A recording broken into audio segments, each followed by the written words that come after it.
Nessun malato di Covid nelle terapie intensive del Veneto. Cala il sipario su questo fronte, dice Zaia, che però avverte: teniamo alta la guardia. Le nuove linee guida per cerimonie, discoteche e fiere. Venezia e le altre città metropolitane chiedono al ministro dell'Interno di rafforzare i controlli serali e notturni nei quartieri della Movida. La Lamorgese prende atto. Dramma Mira, il corpo senza vita di un'anziana recuperato nel pomeriggio nel naviglio del Brenta. La causa forse un malore, la donna portava mascherina e guanti. Operazione nazionale contro la camorra. Ai domiciliari un 64enne napoletano domiciliato a Quarto d'Altino avrebbe ospitato e finanziato la fuga del capo clan Lorenzo Puca. Pioggia nella nuova sede dei Vigili Urbani di Venezia. Il PD presenta un'interrogazione: come spendete i soldi dei cittadini? L'assessore propaganda elettorale. A Campalto le terrazze del complesso Ater di via Bagaron perdono i pezzi, e così da 10 anni nessuno fa niente. La denuncia di una nostra anziana telespettatrice. Non grandi eventi di massa e di scarso spessore culturale, ma tanti concerti diffusi su tutto il territorio comunale. La proposta di un ampio gruppo di forze politiche dell'opposizione. Buonasera, ben ritrovati con l'edizione di Venezia dei nostri telegiornali. L'aggiornamento sull'andamento dell'epidemia da coronavirus nel nostro territorio con la tabella dei dati diffusa poco fa dall'azienda Zero, ed è una giornata importante quella di oggi perché non c'è più alcun malato Covid in terapia intensiva. Ci sono ancora 15 pazienti ricoverati ma che si sono negativizzati. Rimane però una pesante coda di decessi. In totale siamo a 1961 persone che hanno perso la vita nel Veneto, delle quali altre 6 hanno perso la vita nelle ultime 24 ore fuori dagli ospedali. I positivi in tutto sono ad oggi 19.191, uno in meno di ieri. Ci sono ancora 858 persone in isolamento domiciliare. Fase 3 dunque in Veneto. Ritorna in primo piano la polemica politica sulle elezioni regionali congelate fino a settembre, con un braccio di ferro tra governatori e Palazzo Chigi che continua tutto questo, mentre sul fronte sanitario arriva un'altra conferma fondamentale per l'uscita dell'emergenza, quella appunto che avete appena sentito, dell'assenza di pazienti Covid nelle terapie intensive. Ma sentiamo. Con questo bollettino si cala il sipario sulla vicenda terapie intensive Covid. Non esistono più. Il Veneto di fronte a un'altra svolta cruciale nella guerra al virus. Al momento, infatti, e a meno di clamorosi aggravamenti, esistono solo pazienti ex-Covid che si sono negativizzati. Motivo per far festa? Niente affatto, il virus c'è ancora e bisogna seguire le regole, ma è un dato che fa da sponda alla polemica sulle elezioni congelate. La domanda quindi che faccio pubblicamente è questa: quando si andrà a votare? Qualcuno ce lo vuol dire? Ma magari non sottosegretario o altre robe, ce lo dica magari direttamente il Presidente del Consiglio. La finestra inizia dal 20 di settembre e finisce il 15 di dicembre, ma non è ancora fissata la data delle elezioni. 2020, odissea nel voto e pazienza esaurita perché una decisione certa ancora non c'è, con lo spettro di andare ben oltre settembre. Sul piatto c'è il voto che alla Camera ha visto approvare l'emendamento di Forza Italia per fissare la prima data utile al 20-21 settembre, e gli strali di Zaia non vanno soltanto in direzione della maggioranza di governo. Forza Italia ci ha tolto la finestra per andare a votare prima, cioè forse non si è ben percepito, la finestra del governo andava dal 6 settembre. Forza Italia ha presentato un emendamento per fare in modo che non si voti prima del 15, ma prima del 15 vuol dire che al minimo si può votare il 20. Chi lo ha votato, da come la leggo io, aveva la preoccupazione che si fissasse il 20, ma poi avendo la finestra dal 6 magari le regioni non facessero un blitz e noi potevamo convocare le urne il 6 di settembre. Quindi c'è stato tolto anche questa possibilità per evitare la totale autonomia alle regioni. Questo non è un bel segnale. Ma c'è pure tra le righe una stoccata sottile a Salvini. La Lega si è astenuta dal voto, Zaia lo giudica una risposta al blitz di Forza Italia, ma sottolinea c'è un evidente distacco tra il livello amministrativo e quello politico. I segretari di partito giustamente non hanno la visione del Veneto che dice qua noi siamo pronti, andiamo a votare, situazione epidemiologica e tutto. I segretari guardano le 6 regioni che vanno a votare e dicono più tempo abbiamo in Campania piuttosto che in Puglia, magari più ce la giochiamo, e viceversa quelli che vorrebbero vincere in Veneto non vorrebbero più andare a votare. Tutto questo mentre l'economia grida ancora, come ad esempio il mondo del polo fieristico, oggetto di un vertice con il ministro Gualtieri. Solo Verona ha perso il 60% del fatturato, giro d'affari di 700 milioni di euro andato in fumo. Ma per una ferita che resta aperta c'è anche un lieto fine. Il ministro degli esteri greco annuncia la riapertura del paese agli italiani dopo le roventi polemiche dei giorni scorsi, gli attacchi proprio di Zaia, che su Facebook cambia tono e ringrazia gli amici ellenici, lasciando spazio a una battuta conclusiva sulla risoluzione del caso. Merito del ministro degli esteri Di Maio. Merito del casino che abbiamo fatto noi. È molto attese, intanto arrivano le nuove linee guida che regoleranno diverse attività, alcune delle quali prossime alla riapertura. Sentiamo. Dalle discoteche alle sale slot, passando per congressi e fiere, tutti campi che necessitano di disposizioni anticontagio in vista delle prossime riaperture post-lockdown. Le nuove schede uscite dal gruppo tecnico formato da 5 regioni coordinate dal Veneto, recepite dalla Conferenza delle Regioni, dovrebbero anche trovare spazio nel prossimo DPCM.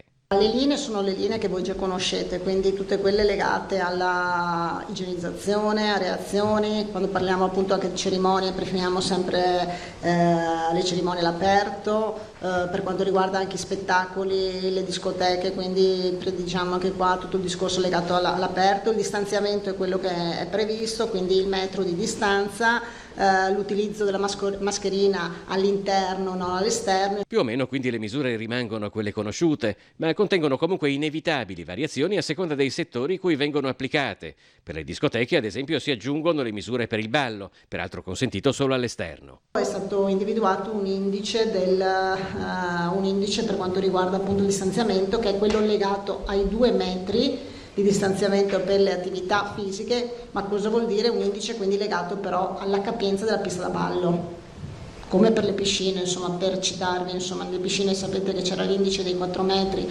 oppure dei 7 metri per quanto riguarda le piscine termali, la stessa cosa per le piste da ballo. La capienza della pista viene quindi calcolata conteggiando uno spazio di 2 metri a persona. Altro capitolo riguarda la cerimonia dei matrimoni. Abbiamo previsto il discorso legato alla ristorazione, in cui abbiamo previsto quindi i tavoli con il distanziamento che già conoscete, il discorso di prediligere, essendoci persone, quindi assembramenti di più persone, locali all'aperto. Particolarmente attese infine le disposizioni per la riapertura delle fiere, dove l'accesso sarà ricalcolato in base alla capienza degli spazi per ridurre l'affollamento e assicurare il distanziamento interpersonale.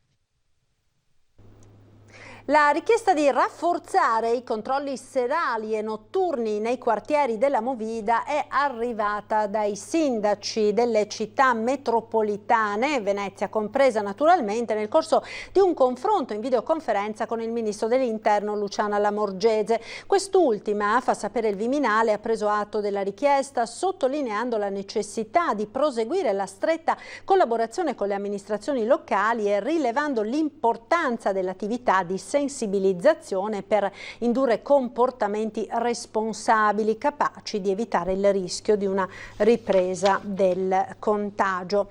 La cronaca ora da Mira, il corpo senza vita di una donna di 81 anni è stato recuperato nel primo pomeriggio dalle acque del Naviglio Brenta a ridosso del centro. È stato un passante a dare l'allarme. Sul posto sono accorsi i vigili del fuoco, il personale del SUEM, i carabinieri. L'anziana abitava con il marito a 200 metri dal luogo del ritrovamento. Al momento non si conoscono le cause esatte della caduta nelle acque del Naviglio. Sul corpo della donna non sarebbero state rilevate contusioni dovute ad un incidente stradale. Forse è stata vittima di un malore. La signora portava mascherina e guanti di protezione dal coronavirus.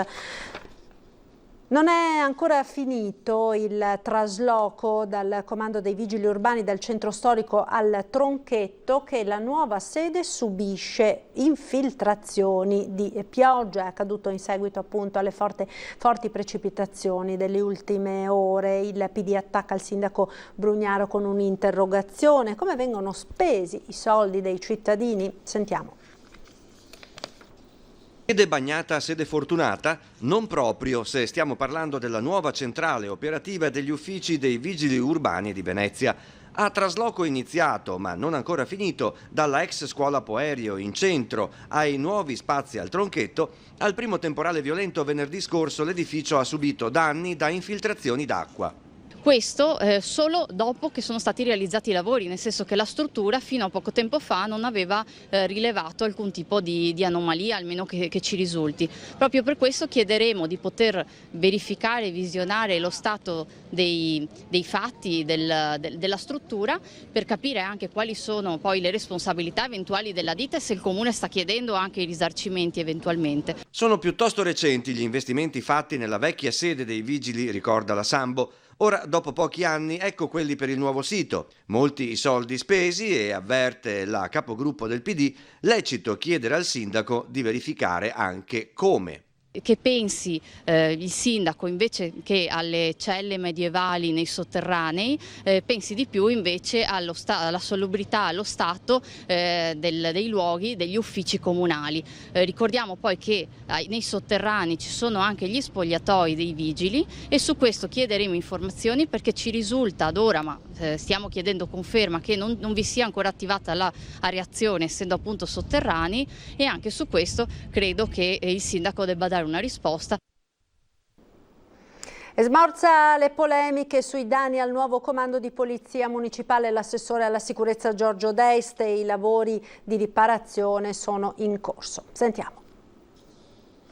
Si tratta di un piccolo difetto, evidentemente si sta verificando con gli addetti ai lavori proprio per portare a sistemazione, insomma, quello che si è verificato. Non ne farei un dramma, così come abbiamo visto a piene pagine sui giornali, ma è evidente, è iniziata la campagna elettorale. I lavori di riparazione dei danni provocati dalla pioggia al nuovo comando della Polizia Locale al Tronchetto sono già in corso. Lo annuncia l'assessore alla sicurezza del Comune di Venezia Giorgio D'Este, secondo il quale non si deve ingigantire un caso sul quale comunque saranno svolte le opportune verifiche. Si cercherà indubbiamente di capire, ma insomma sbaglia chi lavora, come si suol dire, per cui verrà altrettanto rapidamente sistemato e quindi è un problema che non ci poniamo. Senta, dall'opposizione sempre sostengono che si sono spesi un sacco di soldi per questa nuova sede e poi questi sono i risultati. Mi pare esattamente uno slogan. Quello che si deve andare a guardare è che finalmente si è creata una vera struttura di quello che era un comando di polizia locale, divenuto oggi, oserei dire, al pari delle altre forze di polizia, perché c'è stata una fortissima evoluzione proprio anche nella riorganizzazione del corpo e nella realizzazione anche di tante nuove attività che vediamo oggi in atto. Un 64enne originario di Aversa, ma residente a Quarto d'Altino, è agli arresti domiciliari con l'accusa di aver ospitato, finanziandone la latitanza, un capo clan. Il provvedimento cautelare rientra in una maxi operazione dei carabinieri contro la Camorra, durante la quale 38 persone sono finite in carcere, 18 ai domiciliari, 2 avranno l'obbligo di firma e 1 la sospensione dai pubblici uffici. Andiamo ora a Campalto. Il condominio Ater, dove vive, perde i pezzi con il rischio che facciano male a qualcuno. Lei protesta ma nessuno la ascolta. Così una nostra telespettatrice di 81 anni ci ha telefonato. Siamo andati a vedere. Case Ater di via Bagaron, un alveare di appartamenti costruito nel 1975. Da circa 10 anni le terrazze dei condomini sono in questo stato, con le armature a vista. Il pericolo caduta è costante, ma nessuno interviene. La situazione è veramente pericolosa. Io chiedo l'ultima volta di mettervi la mano sulla coscienza, di non aspettare che se succede qualche disgrazia veramente, perché di casi ce ne sono tanti per televisione. Io ho paura di vivere così, veramente, perché mi cadono giù i pezzi più di qualche volta sulla testa. L'81enne battagliera inquilina da tempo è in lotta con l'Ater di Venezia, al quale ha segnalato più volte il pericolo, andando anche di persona negli uffici. Ho messo via anche una pietra bella grande, l'ho portata anche all'Ater, le solite cose, che c'è proprietario inquilino e che soldi non ci sono, qua e su e giù. Invece soldi ci sono, perché quando pagano, anche per chi che non pagano, vuol dire che i soldi ci sono. Una manutenzione urgente che non viene fatta, mentre il canone di affitto sì, nel 2019 è aumentato per legge regionale, nel caso della signora Morosini del 20%. E quando lei chiede invece di fare le manutenzioni? Non rispondono, è come non parlare. Andando via dal grande complesso di case popolari, colpisce come il giardino sia ben tenuto, mentre le murature delle terrazze siano lì a continuo rischio caduta. Il rilancio dell'economia tra il piano Colau e gli stati generali e poi le opportunità per il nostro territorio, ne abbiamo parlato con il sottosegretario Pierpaolo Baretta. Il piano Colau e gli stati generali dell'economia, settimane cruciali per il governo per approntare il piano di rilancio dell'Italia. La task force di esperti guidata dal super manager ha fornito i propri suggerimenti, ora spetta alla politica decidere. Bilancio economico, lotta all'evasione e semplificazione sono gli strumenti con i quali si affrontano i prossimi mesi, che peraltro sono mesi decisivi. Una ripresa non certo facile, in previsione c'è lo stanziamento di nuove risorse per le imprese, ma ci sono anche da rilanciare i consumi interni ed il sostegno alle famiglie per far riprendere i consumi che hanno subito un brusco stop. I nostri territori devono giocare una partita a pieno, non solo perché il Veneto è una regione importantissima nel quadro europeo, ma soprattutto perché Venezia è oggettivamente e strutturalmente un punto di attrazione nel mondo e quindi un portavoce del futuro dell'Italia da far diventare centrale ulteriormente nelle strategie di crescita e di sviluppo, a ripartire da una nuova idea di turismo, a ripartire da una nuova idea di cultura e anche da un'idea di attività produttive che hanno subito questa difficoltà ma che possono essere rilanciate. Non grandi eventi di massa e di scarso spessore culturale, ma tanti concerti diffusi su tutto il territorio comunale, quanto propone un ampio gruppo di forze politiche dell'opposizione riunite attorno al progetto della civica Tutta la città insieme. Se il punto di partenza è già ampio di suo, l'organizzazione di 100 concerti per la rinascita culturale del Comune di Venezia, lanciata dalla lista civica Tutta la città insieme, il punto d'arrivo della discussione lo è ancora di più: rivedere il modello di sviluppo dell'intero territorio, basato su un turismo di massa che ha dimostrato limiti e fragilità sia nei periodi di grossa affluenza che nel deserto provocato dal lockdown. Un modello economico che in realtà sta mostrando la corda, la mostrava in maniera enorme fino all'anno scorso, quando questa città era sovrastata e inghiottita e fagocitata da un turismo che non riusciva più a gestire, e l'ha dimostrata ancora di più da novembre in poi con le emergenze che ci sono state, perché si è visto cosa significhi quello di cui poi si parlava da anni, cioè avere un unico modello economico a sostegno della città. Voglio l'occasione per fare quella trasformazione del cominciare almeno a ragionare attorno al turismo, attorno ad una partecipazione completamente diversa da quella che è stata fino ad oggi e che ha creato almeno così tanti problemi. Dovremo sfruttare il turismo per portare le risorse a quello che può essere la crescita culturale anche del cittadino. La presenza di esponenti di partiti e liste diverse di opposizione, peraltro indirizzati a presentarsi autonomamente alle prossime comunali, rendono più forte la proposta e il dialogo, rigorosamente in streaming come è divenuto oramai d'abitudine. È evidente che la modalità è quella di renderla proposta effettiva e quindi proporla e capire se la proposta viene accettata o meno, quindi è una forma appunto diretta di richiesta. Sul tavolo non grandi eventi, ma una settimana di musica diffusa da godere negli spazi più suggestivi del territorio comunale, dall'Arsenale al Parco San Giuliano, da Chirignago a Campalto, da Pellestrina a Burano, fino ad esibizioni nel Canal Salso e sul Marzenego a Mestre.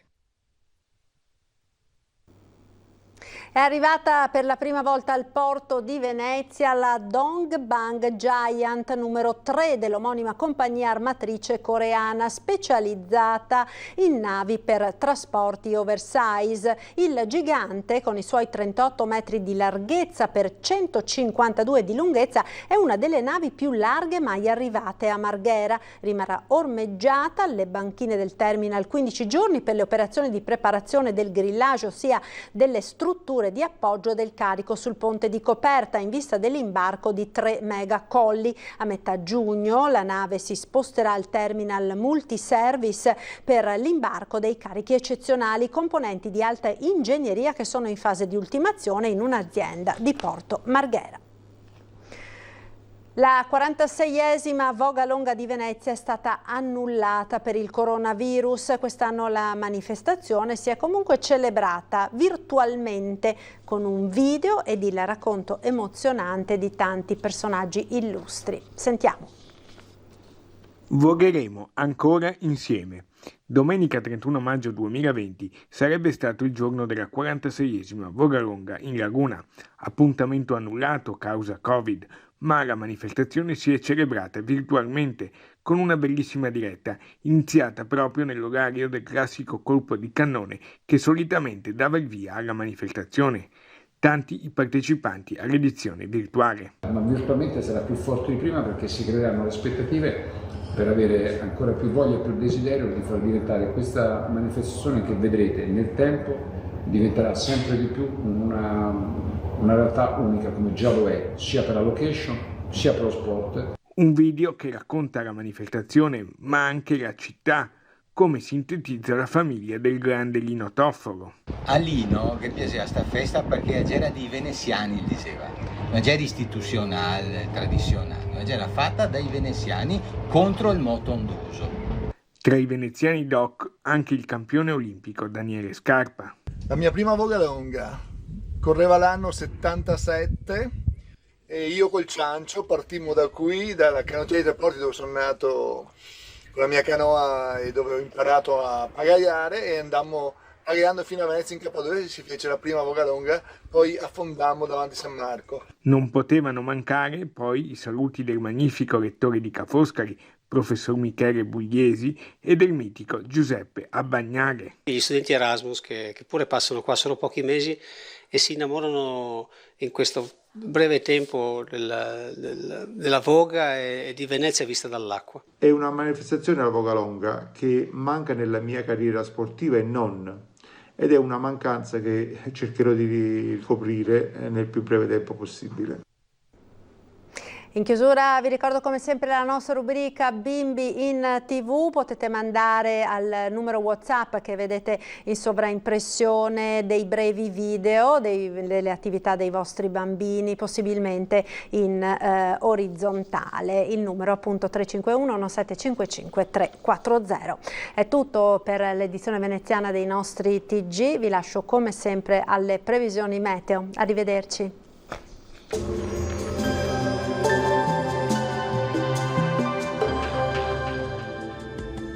Bentrovati al meteo. Prosegue la fase di maltempo che sta interessando il nostro territorio. Una bassa pressione causerà una certa variabilità. Il dettaglio di mercoledì 10 giugno. Sul Veneto avremo condizioni spiccatamente instabili, addensamenti nuvolosi con precipitazioni sparse, alternate a fasi asciutte e a schiarite che probabilmente saranno più significative sulle zone di pianura. Temperature minime tra 10 e 16 gradi, valori massimi tra i 19 e i 25 gradi all'incirca. Stessa situazione anche sul Friuli Venezia Giulia, con precipitazioni diffuse un po' ovunque, anche intense, specie durante le ore pomeridiane. Temperature minime fino a 16 gradi, massime invece tra i 23 e i 24 gradi. Ci spostiamo infine sul Trentino Alto Adige, dove avremo poche novità, anche qui tempo molto instabile con temporali frequenti e localmente anche di moderata intensità. Temperature minime sui 12-13 gradi, massime invece fino a 23 all'incirca.